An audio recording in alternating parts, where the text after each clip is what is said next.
Bienvenidos a Fotograma 24. El día de hoy responderemos una de las preguntas que ustedes me dejaron en la caja de comentarios de YouTube. Si te gustaría hacer la siguiente pregunta en un próximo video, me puedes escribir a través de Instagram o Twitter como davidarce-2, en la página de Facebook de Fotograma 24 o aquí mismo en la caja de comentarios de YouTube. Y bueno, en esta ocasión Cristian Cuaquira 8646 nos pregunta lo siguiente: David, ¿puedes hablar de que si en todos los casos es necesario el subwoofer? Consulto porque tengo un sistema 5.0, pero los bajos de mis torres no son para nada escasos. Mis torres son Polk SE60. Espero que puedas responder. Saludos desde Bolivia. Esta pregunta es una que aparece prácticamente por ley cada cierto tiempo en el canal y es bastante normal porque pues mucha gente que no ha probado teniendo un subwoofer evidentemente va a tener la duda de si realmente requiere uno. No pueden hacer esa comparación hasta que no tengan ese equipo. Y en todos los casos la respuesta es casi siempre la misma. Y es sí, sí te puedes beneficiar de un subwoofer. Mucha gente cree que cuando compra bocinas de torre ya son más que suficiente para los sonidos graves. En el 90 y el 95% de los casos, yo diría que siempre te vas a beneficiar de un subwoofer. Y hay distintas razones por las que sucede esto. Primero, si tú sientes que no requieres un subwoofer porque estás satisfecho con lo que ya estás experimentando con los graves de tus torres, yo te diría no pruebes un subwoofer. La ignorancia puede ser una bendición. El que no sepas qué tan bien se puede escuchar tu equipo con un subwoofer es una bendición porque no lo estás necesitando. El problema va a resultar que si algún día escuchas un sistema o tu propio sistema con un subwoofer, te vas a dar cuenta de lo que te estabas perdiendo. Entonces, si tú en este momento tienes unas torres y dices, ya con estas torres es más que suficiente, quédate solamente con las torres y jamás pruebes un subwoofer. Una vez que pruebes el subwoofer, te vas a dar cuenta que sí se convierte en un sonido de otra dimensión. Se vuelve mucho más táctil, tridimensional, mejor rango dinámico. Hay muchísimos beneficios. Entonces, si estás demasiado renuente de gastar, no pruebes nada más. Ahora, otra razón por la que te va a ayudar muchísimo un subwoofer es porque tradicionalmente estas torres, estas bocinas, suelen llegar a los 50-40 Hz como lo más profundo de graves.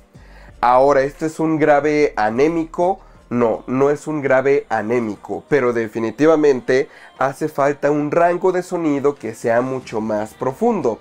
40 Hz es, digamos que, lo suficiente para gran parte de la música. Pero si tú quieres ver películas, hay películas que incluso tienen frecuencias a 15, a 12 Hz. Si tú quieres llegar a sentir esas bajas frecuencias, pues la única forma de llegar a ellas es con un subwoofer.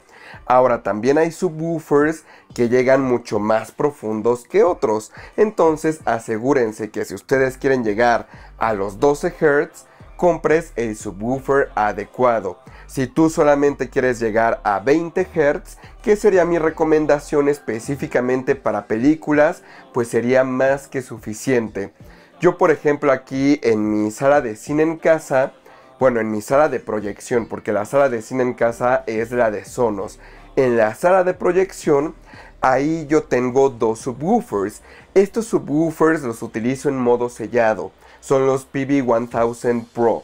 Y en esa habitación en específico que está totalmente sellada y que es una habitación de mediana hacia pequeña, obtengo muchísima ganancia de habitación. Entonces esos subwoofers, como tienen tanto rango dinámico para ese tipo de habitación, pues sí alcanzan a llegar incluso hasta 10 Hz. Pero en lo particular no son frecuencias que me llamen tanto la atención. yo lo que hago en el sistema de calibración es recortar el rango de frecuencia que puede reproducir, y yo lo termino cortando a 20 Hz, porque siento que es la frecuencia más profunda que la mayor parte de películas reproduce. Ya más abajo sí se siente medio extraño cuando hay una película como por ejemplo Black Hawk Down, que tiene una frecuencia de 10 Hz. Cuando llegas a ese punto de la película no es la mejor sensación del mundo, al menos para mí y al menos en esa habitación. Entonces yo les recomendaría que se aseguraran que al menos su subwoofer llegue a 20 Hz. Pero entonces, si se dan cuenta, estas torres no son capaces de llegar a esas frecuencias tan profundas. Para eso requerirías una bocina todavía más grande. Sí existen bocinas que pueden llegar hasta 20 Hz por sí solas, pero son bocinas realmente muy caras. Y ahora vamos a otro aspecto de esto.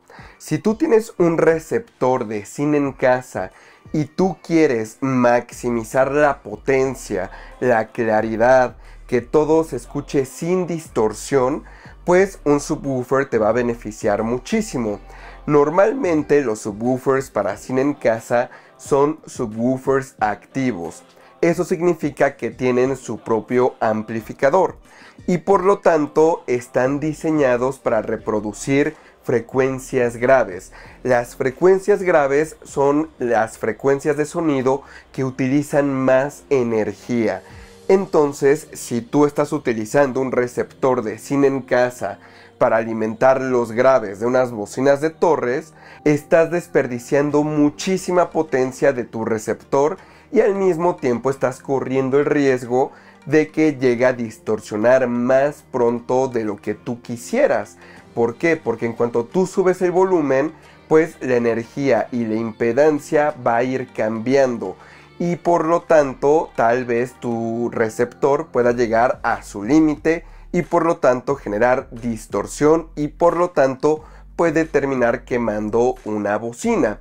Entonces, para obtener un mayor rango dinámico, lo mejor es dejar que un subwoofer haga la tarea para la cual está diseñada, que es reproducir frecuencias graves, y por otro lado que las bocinas reproduzcan las frecuencias medias y altas y de esa manera se reproduzcan de manera totalmente limpia y el receptor no se exija demasiado en cuestión de energía. Esa es otra razón por la que yo diría que en el 90% de los casos es muy importante tener un subwoofer, sobre todo para cine en casa.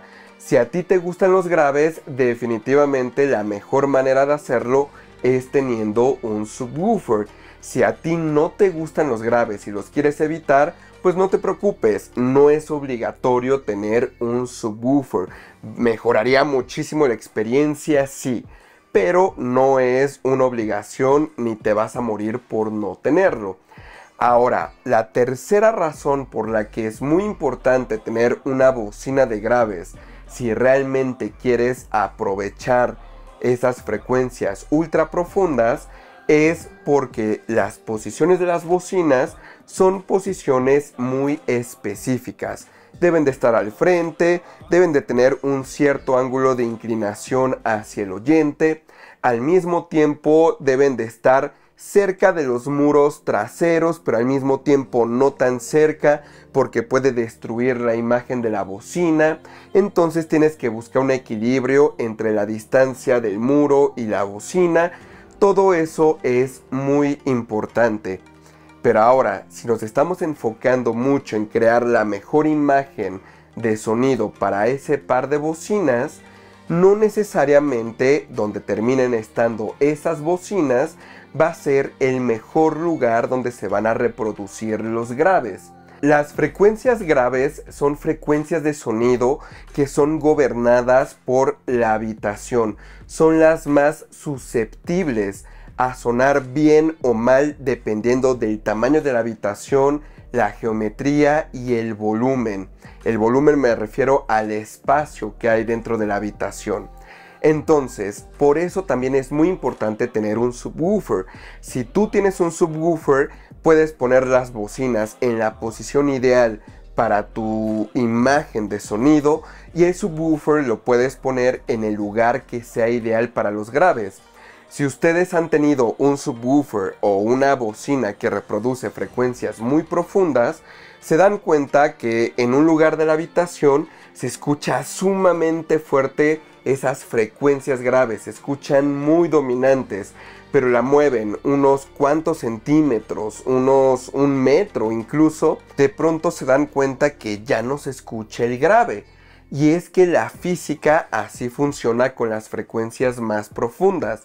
En esta posición puedes tener la bocina de graves y se escucha súper fuerte, se escucha cada nota, se escucha desde lo más profundo hasta lo mediano, se escucha perfectamente el grave.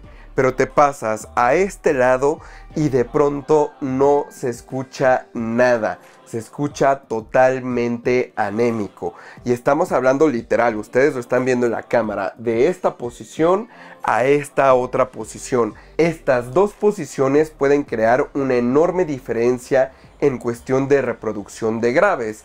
Y es por eso que es muy recomendable y muy importante separar una bocina de graves de la bocina principal para que de esa manera la bocina principal se desempeñe de la mejor manera posible y la bocina de graves se desempeñe lo mejor posible para la habitación.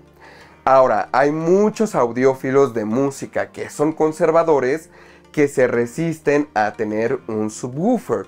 La razón de esto, y lamento mucho decírselo a la mayor parte de ellos, es que no saben configurar un subwoofer. El hecho de que se han mantenido tan alejados de esos equipos les ha evitado que tengan práctica con cómo funcionan. Entonces, cuando deciden por primera vez utilizar un subwoofer, lo que hacen es instalarlo y lo reproducen simplemente. Y se dan cuenta que todo se escucha horrible, saturado, como que no se escuchan las frecuencias equilibradas, se escucha mal. Y entonces ese tipo de audiófilo suele decir, no, poner un subwoofer está de más, se escucha terrible, mi sistema se escucha lo mejor posible con solamente dos bocinas. Bueno, pues esto resulta porque no saben configurarlo. Un subwoofer lleva trabajo, tienes que elegir el crossover correcto, necesitas aplanar la frecuencia, o sea, hacer que las frecuencias medianamente graves y las frecuencias que realmente son muy graves tengan el mismo volumen, que el volumen como tal del subwoofer esté al mismo volumen que la bocina. Un subwoofer no viene a realzar los graves y ese es uno de los mayores errores que mucha gente hace. Un subwoofer no viene a realzar graves, solamente viene a añadir esa parte que falta de un sistema de sonido. Por ejemplo, en este caso nos dice que tiene unas bocinas Polk. El modelo en específico que él tiene definitivamente se va a beneficiar muchísimo de un subwoofer para películas. ¿Por qué? Pues porque estas bocinas no llegan tan profundo, llegan solamente a 42 Hz. Hay 20 Hz que todavía se podrían aprovechar en las películas. Entonces, si nosotros queremos que estas bocinas se escuchen, digamos, lo más natural posible con música, lo que podría hacerse es que la bocina reproduzca todo su rango de frecuencias y ahí a esos 42 Hz tal vez poner un crossover donde transicione hacia el subwoofer. Y entonces ahora la bocina se va a escuchar completa, pero cuando ya no pueda reproducir esos sonidos mucho más graves, lo va a retomar el subwoofer y va a parecer que la bocina es mucho más grande. Entonces definitivamente te puedes beneficiar. Ahora, esa es mi recomendación para instalar un subwoofer. Pues no, a mí me gustaría un punto de crossover mucho más alto para volver un poquito más táctil la sensación de los graves. ¿Por qué? Pues porque el subwoofer tiene un cono mucho más grande, tiene mayor potencia y al mismo tiempo así vas a liberar tu receptor del gasto de energía en cuestión de potencia. Entonces vas a poder, digamos, redirigir esos watts hacia frecuencias medias y agudas. Y el amplificador del subwoofer lo vas a poder utilizar para donde se requiere más energía, que son las frecuencias graves, y van a ser más limpias, más táctiles y por momentos mucho más explosivas. Entonces sí, definitivamente un subwoofer en el 90% de los casos va a beneficiar. Si tú nunca has escuchado un subwoofer con tu sistema y realmente quieres no gastar más, no lo escuches, porque en cuanto lo escuches te vas a dar cuenta de cada cosa de la cual te estabas perdiendo. A pesar de que hayas comprado unas torres, a pesar de que te hayan costado 100,000 pesos, la gran posibilidad es que sí te vas a beneficiar de un subwoofer. Sí, hay bocinas que no requieren para nada un subwoofer, pero son bocinas muy específicas y en la mayor parte de los casos son muy pero muy caras. Y créanme, 100,000 pesos siguen sin ser bocinas extremadamente caras. En el mundo de la audiofilia hay bocinas que cuestan 1 millón, 2 millones. Entonces, cuando estamos hablando de 100,000 pesos por un par de bocinas, todavía estamos en el mercado medio hacia tal vez un poquito alto, pero no estamos en esa cúspide. Todavía no estamos hablando de bocinas que realmente puedan reproducir estas frecuencias ultra pero ultra profundas. Y bueno, pues espero con esto haber respondido tu pregunta. Recuerden que me pueden escribir a través de Instagram o Twitter como davidarce-2, en la página de Facebook de Fotograma 24 o aquí mismo en la caja de comentarios de YouTube. Soy David Arce y nos vemos la próxima.